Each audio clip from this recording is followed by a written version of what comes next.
नमस्कार, बहुत स्वागत है आप सभी का। बीएस टीवी देख रहे हैं आप, मैं हूं आपके साथ विवेक पांडे और शुरुआत करेंगे 5 का पंच की, जिसमें आपको बताते हैं हम दिन भर की 5 बड़ी खबरें अब आ रही हैं इस वक्त आपके स्क्रीन पर।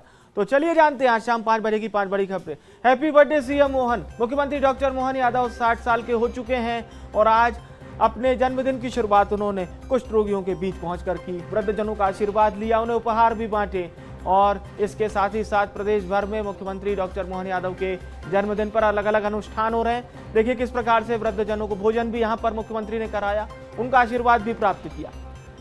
इसके साथ ही साथ देश के प्रधानमंत्री नरेंद्र मोदी, देश के गृह मंत्री अमित शाह ने मुख्यमंत्री डॉक्टर मोहन यादव को जन्मदिवस की बधाई दी है। मुख्यमंत्री डॉक्टर मोहन यादव को लेकर उन्होंने कहा कि आप प्रदेश की बेहतरी के लिए, प्रदेश के विकास के लिए, प्रदेश के जन कल्याण के लिए कार्य कर रहे हैं। मुख्यमंत्री डॉक्टर मोहन यादव जी, आपको जन्मदिन की बधाई। छत्तीसगढ़ से बड़ी खबर, सेमी कंडक्टर हब बनने की दिशा में छत्तीसगढ़ ने अपने कदम आगे बढ़ा दिए हैं और मुख्यमंत्री विष्णुदेव साय प्रदेश के पहले सेमी कंडक्टर प्लांट का शिलान्यास करेंगे, भूमि पूजन करेंगे। इसके साथ ही साथ दंतेवाड़ा से यह बड़ी खबर सामने आ रही है, जिसमें 25 लाख का इनामी नक्सली ढेर कर दिया गया है। दंतेवाड़ा में यह मुठभेड़ सुबह 8 बजे से जारी थी, जिसमें 25 लाख का इनामी नक्सली ढेर किया गया है। यह बड़ी सफलता मिली है। 3 नक्सलियों के शव बरामद कर लिए गए हैं। सुधीर, जिसे मार गिराया गया है। जवानों की सफलता पर सीएम साय ने बधाई दी। प्रदेश के डिप्टी सीएम गृह मंत्री विजय शर्मा ने बधाई दी है। और इसके साथ ही साथ बात करेंगे कांग्रेस के राष्ट्रीय अधिवेशन की, जो कि अहमदाबाद में आयोजित होगा। 8-9 अप्रैल को अधिवेशन रखा गया है। अधिवेशन तो दूर है, लेकिन सियासत भरपूर हो रही है। इस पर डिप्टी सीएम का बयान क्या सामने आया है, अरुण साहब ने आखिर क्या कहा, ये भी आपको बताएंगे। और एमपी बोर्ड का अपग्रेडेशन कैसे हुआ है, सीबीएसई की तर्ज पर किस प्रकार से परीक्षाएं आयोजित कराई जाएंगी, इसकी भी हम आपको जानकारी देंगे।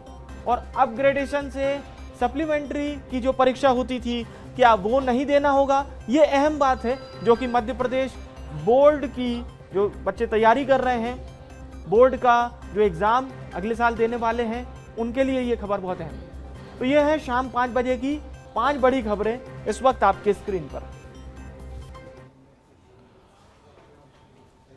और प्रदेश के मुखिया डॉक्टर मोहन यादव अपना जन्मदिन मना रहे हैं जनता के बीच जाकर। सबसे पहले भोपाल की बात करते हैं। आपको याद होगा दीपावली का अवसर था और मुख्यमंत्री डॉक्टर मोहन यादव वृद्धाश्रम पहुंचे थे और वृद्धाश्रम में उन्होंने दीपावली का त्यौहार मनाया था। तो आज तो मुख्यमंत्री डॉक्टर मोहन यादव का जन्मदिन है और जन्मदिन पर देखिए किस तरह से कुष्ठ रोगियों के बीच पहुंचे, वृद्धजनों के बीच पहुंचे, यहाँ पर उन्हें उपहार भी भेंट किए, उनके साथ अपना जन्मदिन मनाया, उन्हें अपने हाथों से भोजन भी कराया। आज मुख्यमंत्री डॉक्टर मोहन यादव को बधाइयों का तांता, बधाइयों का सिलसिला जारी है। देश के प्रधानमंत्री, देश के गृह मंत्री और तमाम सियासतदानों ने मुख्यमंत्री डॉक्टर मोहन यादव को जन्मदिन की बधाई दी है।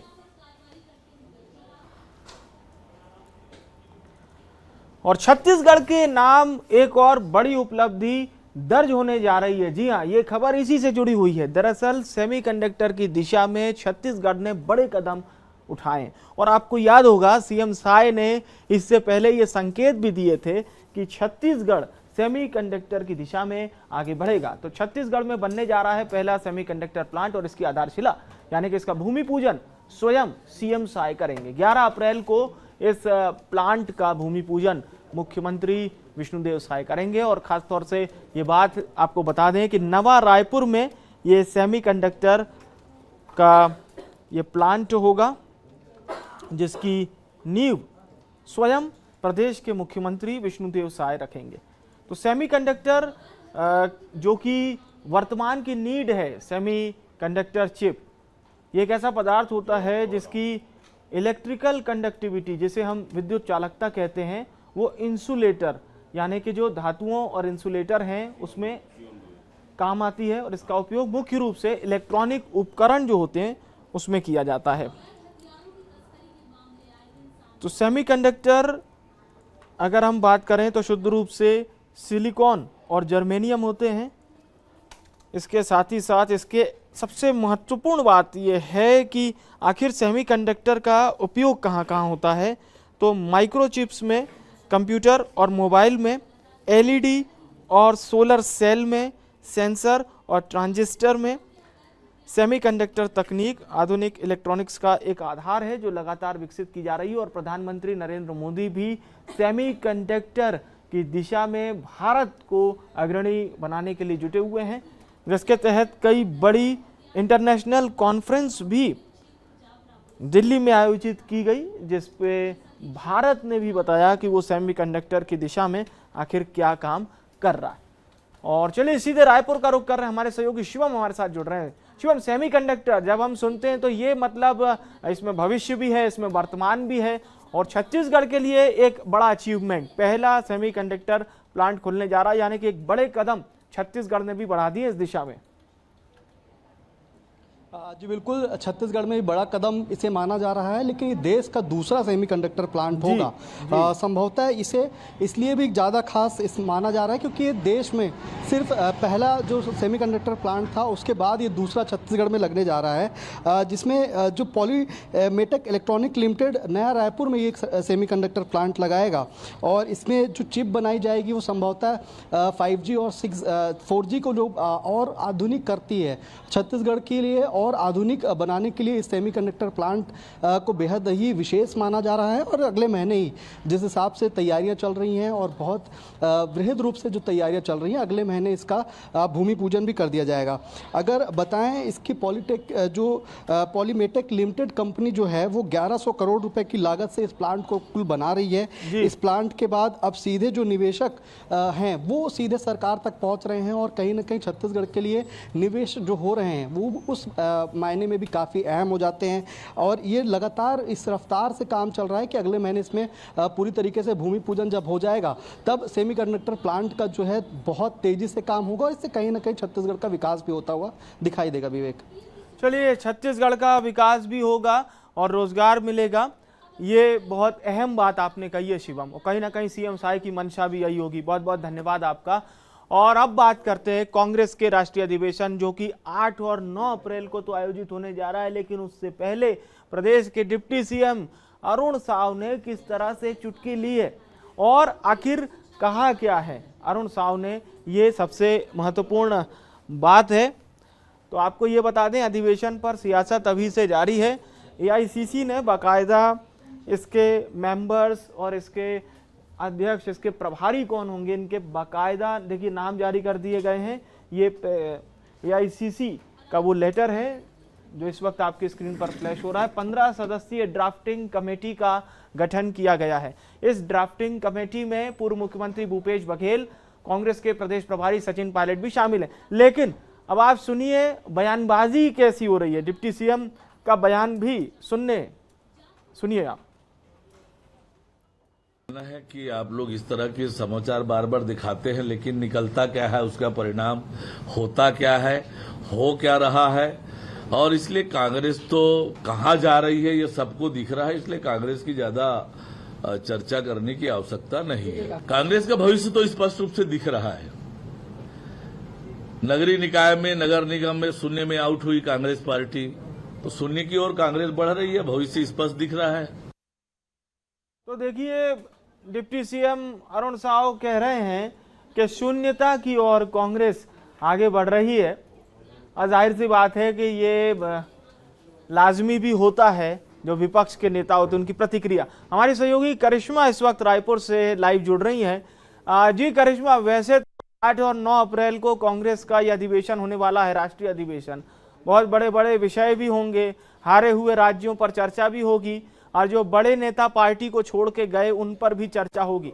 लेकिन बीजेपी ने भी बड़े ही अलग अंदाज में जिस प्रकार से डिप्टी सीएम चुटकी ले रहे हैं कि भाई ये पार्टी तो शून्यता की ओर आगे बढ़ रही है।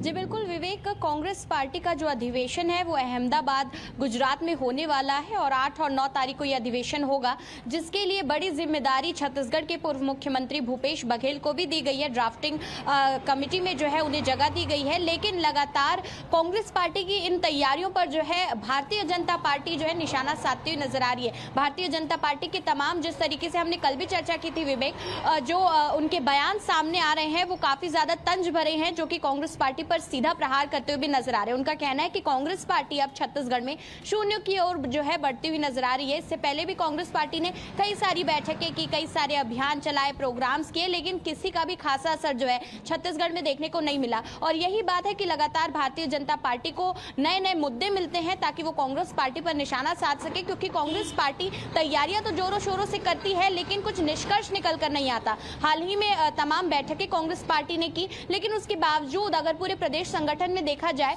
तो बहुत ही कम बदलाव देखने को मिले। वहीं अब अधिवेशन को लेकर के कांग्रेस पार्टी जो है पूरी तरीके से तैयार नजर आ रही है। अहमदाबाद गुजरात में जो है कांग्रेस पार्टी का यह अधिवेशन होने वाला है, जिसमें बड़ी संख्या में कार्यकर्ता नेता जुटने वाले हैं और जो हारे हुए प्रदेश है कांग्रेस पार्टी के, उन पर भी मंथन किया जाएगा। लेकिन बड़ा सवाल यह भी है विवेक कि इतने बड़े अधिवेशन के बाद भी क्या कांग्रेस पार्टी की स्थिति देश में सुधर पाएगी?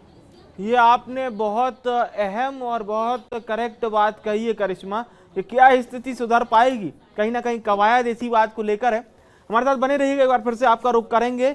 और चलिए अब आपको छत्तीसगढ़ की एक बड़ी और बहुत अहम खबर बता देते हैं। आज दंतेवाड़ा में सुबह जो हमारे पास जानकारी थी, तकरीबन 8 बजे से लगातार मुठभेड़ जारी थी। अब जो बड़ी खबर उसमें निकलकर सामने आई है वो ये है कि 25 लाख का इनामी नक्सली ढेर कर दिया गया है। और इस पर स्वयं प्रदेश के मुख्यमंत्री विष्णुदेव साय, प्रदेश के डिप्टी सीएम और गृह मंत्री विजय शर्मा की प्रतिक्रिया भी सामने आई है। 3 नक्सलियों के शव लेकर जवान वापस लौटे हैं। अपने आप में बहुत बड़ी खबर है। अब देखिए, नक्सलियों के पास से अत्याधुनिक हथियार बरामद किए गए हैं और 25 लाख के इनामी नक्सली का मारा जाना अपने आप में इस खबर को बहुत बड़ा बना देता है। और इस पर जाहिर से सीधी तौर पर जिस प्रकार से आप मुख्यमंत्री का पोस्ट देख रहे हैं, जिसमें वो उपलब्धि बता रहे हैं अपनी सरकार की, कि बस्तर रेंज में 2025 के आंकड़ों को अगर देखा जाए तो विभिन्न मुठभेड़ों में अब तक 100 नक्सली ढेर कर दिए गए हैं। ये परिणाम है डबल इंजन की सरकार का। ये बात कह रहे हैं सीएम साय। नक्सलवाद पर उन्होंने इसे करारा प्रहार कहा है कि ये नक्सलवाद पर करारा प्रहार है। सीएम साय ने भी इसकी जानकारी दी है और नक्सलवाद पर इसे करारा प्रहार बताया।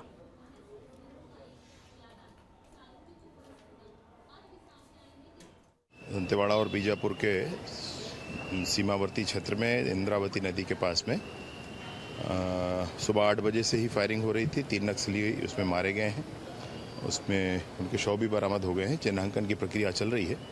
बहुत सारा इसमें उनका हथियार भी बरामद हुआ है नक्सलियों का। सुधीर नामक एक नक्सली है जो मारा गया है।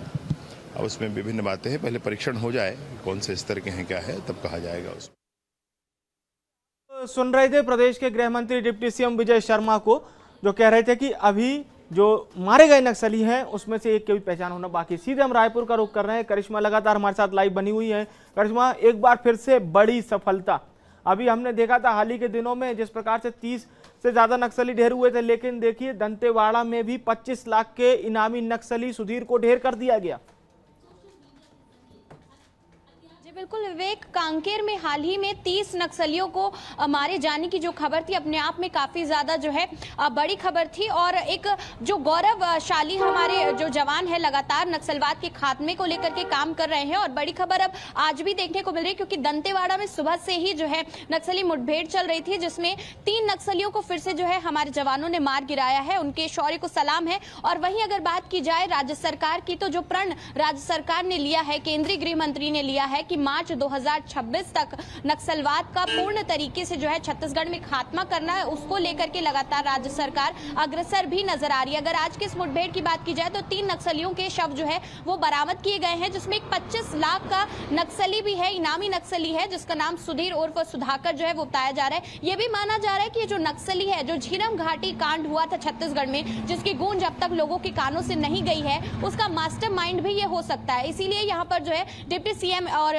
डिप्टी सीएम विजय शर्मा ये भी कह रहे हैं कि लगातार उनको लेकर के जांच पड़ताल जारी है और जो शव बरामद हुए हैं उनकी शिनाख्त जो है वो भी चल रही है। तो इन तमाम चीजों पर जल्द ही खुलासा होगा। और जिस तरीके से अगर हम देखें कि नक्सलवाद के खात्मे को लेकर के राज्य सरकार काम कर रही है, तो हमारे जवानों को लगातार सफलता जो है वो मिलती हुई नजर आ रही है। पहले 30 और अब उसके बाद आज जो है 3 इनामी नक्सली, 3 में से जो एक इनामी नक्सली है उसका यहाँ पर जो है खात्मा हुआ है। वहीं अगर मुख्यमंत्री के इस ट्वीट को देखा जाए तो मुख्यमंत्री ने भी अपनी जो है सोशल मीडिया हैंडल पर इस ट्वीट करते हुए लिखा है कि अगर पूरे एक साल को देखें, 2025 को देखें विवेक, तो 100 नक्सली जो है वो मारे गए हैं। और इसके पहले अगर पिछले वर्षों के आंकड़े देखें तो वो काफी ज्यादा कम थे, लेकिन जो प्रण लिया गया है केंद्रीय गृह मंत्री द्वारा, राज्य सरकार द्वारा, वो लगातार पूरा होता हुआ नजर आ रहा है। बिल्कुल सही कहा, स्पष्ट बात जो सीएम साहब कह रहे हैं अपने पोस्ट में, बिल्कुल वही बात है। और कहीं ना कहीं अब किस प्रकार से नक्सलवाद पूरी तरह से खत्म हो जाए छत्तीसगढ़ में, यही दोनों सरकारों की कवायद है जो कि लगातार जारी। बहुत बहुत धन्यवाद आपका करिश्मा। और एक बहुत अहम खबर है, 10वीं 12वीं बोर्ड मध्य प्रदेश से अगर जो बच्चे अभी 9वीं में 11वीं में हैं और अगले साल वो पेपर देंगे, उनके लिए अहम खबर है कि सीबीएसई की तर्ज पर ये पेपर आयोजित होंगे। अब इस तर्ज को समझिए, आखिर इसमें शामिल क्या होगा, क्योंकि 2 बार ये 10वीं और 12वीं बोर्ड की परीक्षा होगी। 2 बार को भी समझिए कि किस तरह से इसमें पहली परीक्षा जो जानकारी है फरवरी मार्च के महीने में आयोजित करा ली जाएगी। इसके बाद आ जाइए दूसरी परीक्षा पर, यह जुलाई अगस्त में आयोजित करा ली जाएगी। इसी के तहत ये 2 बार आयोजित होंगी। स्कूल शिक्षा विभाग ने इसे लेकर एक अधिसूचना जारी की है। और आपको ये भी बता दें कि इसके तहत जो माध्यमिक शिक्षा मंडल का विनियम है 1965, इसमें संशोधन सरकार ने किया है। और 15 दिन में दावे आपत्ति जो विभागों द्वारा मंगाई जाती है, जाहिर सी बात है, उसके लिए 15 दिन का समय दे दिया गया। अब इसमें पहली परीक्षा में बैठने वाला छात्री दूसरी परीक्षा में शामिल हो सकेगा। हमारे सहयोगी रंजन इस वक्त हमारे साथ फोन लाइन पर जुड़ रहे हैं। जी रंजन, इस पूरी कवायद को स्पष्ट कीजिए। जो हम छात्र 10वीं और 12वीं बोर्ड परीक्षा का पेपर देंगे, क्या नया पैटर्न उन्हें मिलेगा इस अपग्रेडेशन के तहत? जी बिल्कुल, देखिए तो अब सीबीएसई के तर्ज पर ही जो है मध्य प्रदेश बोर्ड जो है वो परीक्षा कराने जा रही है, क्योंकि 10वीं और 12वीं की जो परीक्षा है वो 2 बार आयोजित किए जाएंगे, जिसमें कि शैक्षणिक सत्र 2024-25 से जो है इसको लागू कर दिया गया, जिसमें कि पहली परीक्षा जो है वो फरवरी मार्च के महीने में कराई जाएगी। वहीं दूसरी परीक्षा जो है जुलाई अगस्त में जो है वो कराई जाएगी, क्योंकि स्कूल शिक्षा विभाग ने जो है पूरा अधिनियम जो है वो तैयार कर लिया। संशोधन इसको जो है जारी भी कर दी गई है, क्योंकि विधानसभा के अंदर भी जो है इस मुद्दे को उठाया गया था। उसके बाद ये फैसला लिया गया कि अब जो है जिस तरीके से सीबीएसई जो है परीक्षा आयोजित करा रहा है, ठीक उसी प्रकार से मध्य प्रदेश बोर्ड भी जो है वो परीक्षाएं आयोजित कराएगा। सबसे बड़ी बात है कि ये 2 बार जब परीक्षाएं होंगी तो दोनों बार का जो अंक होगा उसको जोड़ करके जो है एक फाइनल रिजल्ट जो है वो तैयार किया जाएगा, जिसमें कि जो छात्र जिन्होंने पहले जो सब्जेक्ट चूज किया था उसी सब्जेक्ट पर जो है दूसरी बार जो है वो परीक्षा आयोजित किया जाएगा। हालांकि ये चेंज जो है वो सब्जेक्ट नहीं कर सकते, जो पहले सब्जेक्ट उन्होंने लिया था उसी सब्जेक्ट पर दूसरी बार भी जो है वो परीक्षा आयोजित किया जाएगा। लेकिन वही अगर हम बात करें सप्लीमेंट्री को जो है इसमें खत्म कर दिया गया है। एक बड़ी बात जो है वो सामने आ रही है, क्योंकि छात्रों के हित में एक बड़ा फैसला जो है कह सकते हैं वो लिया गया है और दोनों परीक्षाओं के अंक पर ही जो है फाइनल रिजल्ट जो है वो तैयार किया जाएगा। तो कह सकते हैं एक बड़ी सौगात जो है एमपी बोर्ड के छात्रों को भी अब मिलने जा रही है। बहुत बहुत धन्यवाद रंजन, महत्वपूर्ण जानकारी दर्शकों तक पहुंचाने के लिए। और फिलहाल के लिए 5 का पंच में मेरे साथ इतना ही। देखते रहिए BS TV। नमस्कार।